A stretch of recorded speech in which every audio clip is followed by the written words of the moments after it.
too high, and your fire will cease to burn. For no light shall survive in my empire of eternal night.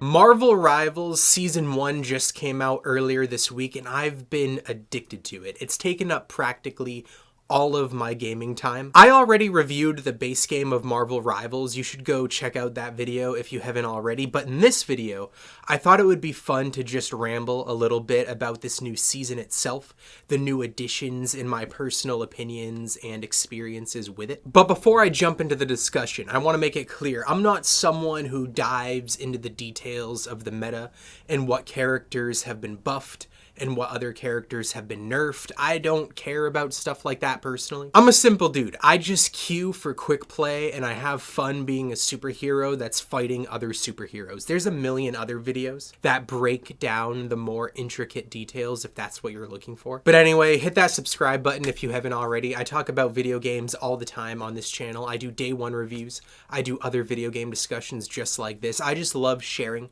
my love of gaming, and I hope you guys join me. But with all that out of the way, let's get into the video.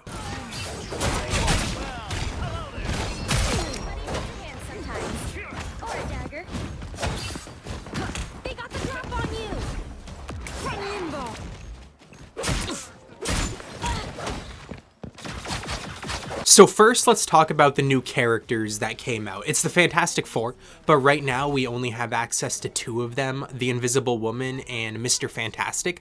The Human Torch and the Thing are going to come out later on this season, but right now we get to play as the first two. And in my opinion, they're pretty fun, especially the Invisible Woman. She's probably my second favorite healer behind Rocket Raccoon. She seems to dish out damage and healing equally, which I really appreciate. I love playing as a healer in these kinds of games. It's my preferred role, but it's often an annoyance in this genre that healers don't do as much damage as I feel like they should. And I know their role is to heal. They're not a tank. They're not damage. They're not supposed to be prioritizing attacking people, but especially in this game where they're Marvel characters and they're superheroes and they're well-established superheroes, I feel like they should still feel badass. And luckily, the Invisible Woman does feel badass to play as, a lot more than other healers that I've played as, if I'm being honest with you. Her basic attack does a decent amount of damage, and she has this ability where she can like shoot this like telekinetic ball or something, and it sucks enemies into it and it does damage over time. It's actually super powerful and it comes in really handy, especially in the game mode where you're pushing the truck back and forth. She can turn invisible too if you don't attack after like 5 or 6 seconds of not attacking. She'll turn invisible, and that of course can come in handy to, you know, get the jump on some enemies. And then there's Reed Richards, Mr. Fantastic. Everything about him is just really awkward. His design, his hair, awkward as hell. His voice lines are really weird. Why does he have a fuckboy haircut but he sounds like a grandpa when he talks? I don't know, but it's funny and I kind of like it, if I'm being honest with you. It just adds this weird bit of charm that this game is just littered with. It just adds more of that awkward funniness. But that's not the only thing about him that's awkward. His abilities are super just goofy and funny when he just turns huge and wide like a box and he just absorbs damage.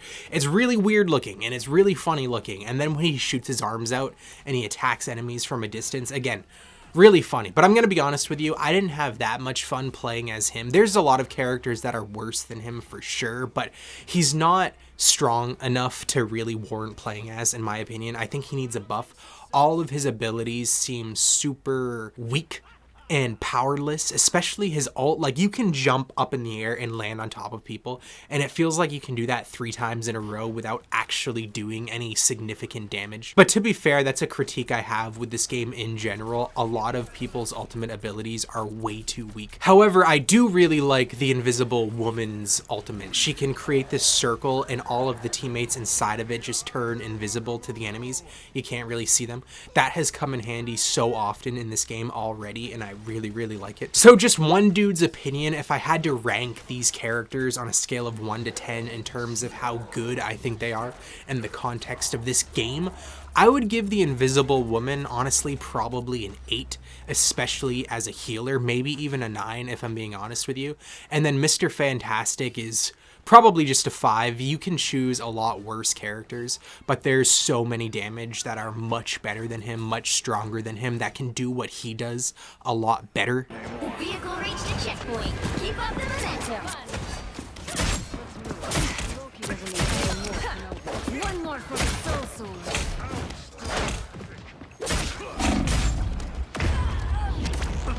There's also a new map. It's Midtown. It's for the game mode where you're pushing the truck back and forth, and I like this map a lot. You start at the Fantastic Four Tower. I'm forgetting what the name of it is, but you're trying to get the truck from the Fantastic Four Tower all the way to Avengers Tower, and I just really, really like this. When you're in the world of Marvel and you're playing as Marvel characters, of course you want to be in New York City.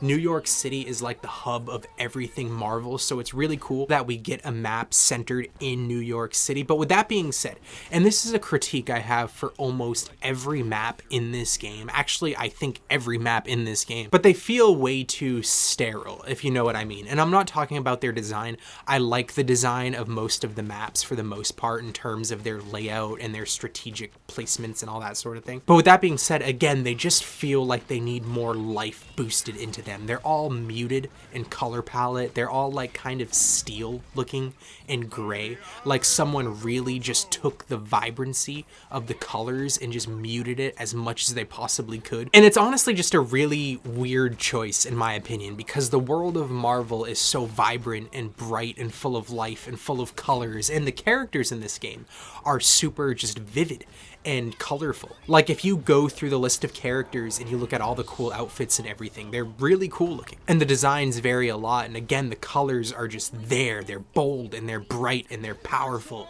and I love it. But for some reason, and I don't know why, I don't know what the reason is, but every map in this game is, again, just sterile and bland in terms of the color palette, in terms of just the aesthetic design. And for a game that takes place in the Marvel universe, again, I just wish it was a lot more colorful. The sky should be more blue, the cars should be more bright, the statues should stand out more. It's just like whenever they're designing a map for this game, they're thinking, how can we get as much gray and bleakness and blue and haziness as we can. And of course, there's a new battle pass as well, and I really, really like this battle pass. I like pretty much all of the skins. There's only one skin that's just a recolor, and it's the Penny Parker one. I'm not sure if it is just a recolor, but it's super just mid. It's honestly not even mid, it's pretty lame, and it feels like a recolor, but besides her, all the other skins are just phenomenal. I pretty much love all of them. And the battle pass was just an easy buy for me, but they also added a skin in the shop that you had to pay real money for, and it was for the Invisible Woman, and I'll just let the skin speak for itself.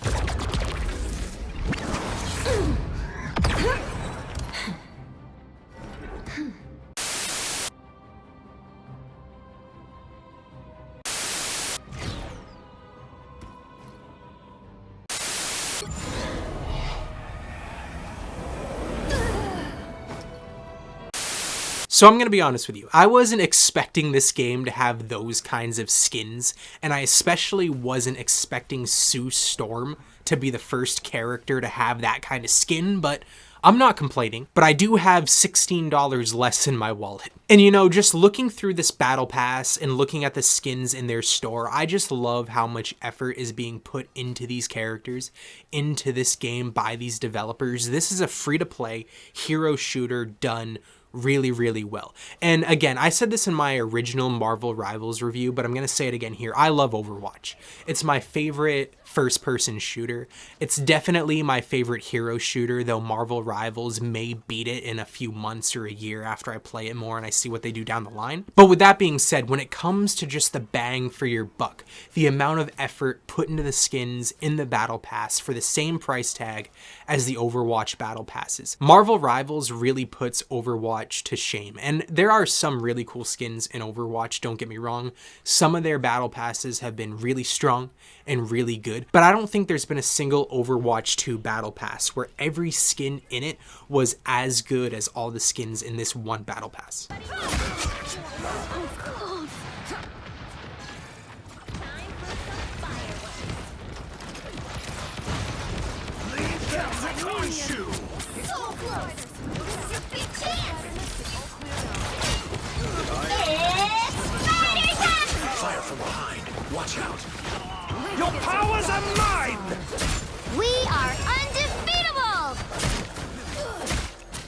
Another reason why I'm loving this season so much, and I know I said in the beginning of this video that I just queue for quick play, and that's usually the case in all of these kinds of hero shooter games, but in this season, for some reason, I decided to try competitive for the very first time. I love Overwatch, like I said already.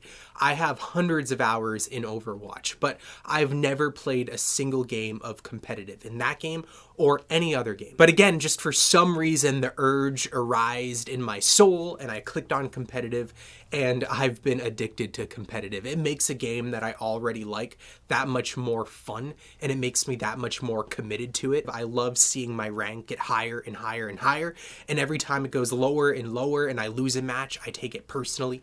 I use it as a way to make myself more motivated to play better. And that might be unhealthy when it comes to video games. Who knows? Maybe I'll go crazy in the next week or the next 2 weeks. I don't know.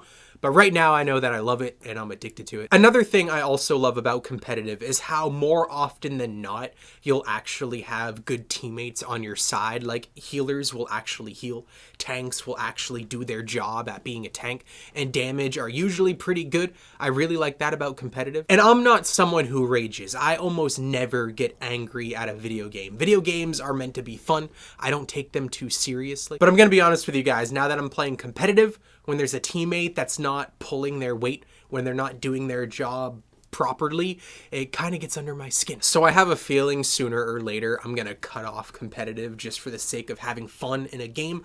But right now, I'm hooked. But anyway, that's my brief and quick thoughts on Season 1 of Marvel Rivals. It's really, really good. It's making a new game that I already love that much better. And I just hope that these developers continue to make a fantastic free-to-play hero shooter. But I'm curious what your guys' thoughts are. Do you play Marvel Rivals? If you do, are you liking it as much as I am? Do you like this season as much as I do? Are you a bit more mid on this game, or do you just not like it? And if you don't play it at all, thanks for watching this video as long as you did. But I'm curious why you don't play it. Is it just something that doesn't interest you? Once again, hit that subscribe button if you haven't already. And yeah, thank you for watching again. In time. Thanks.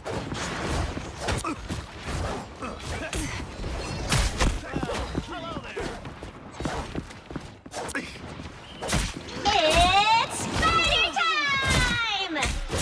Just another soul. I unleash the Vishanti's power!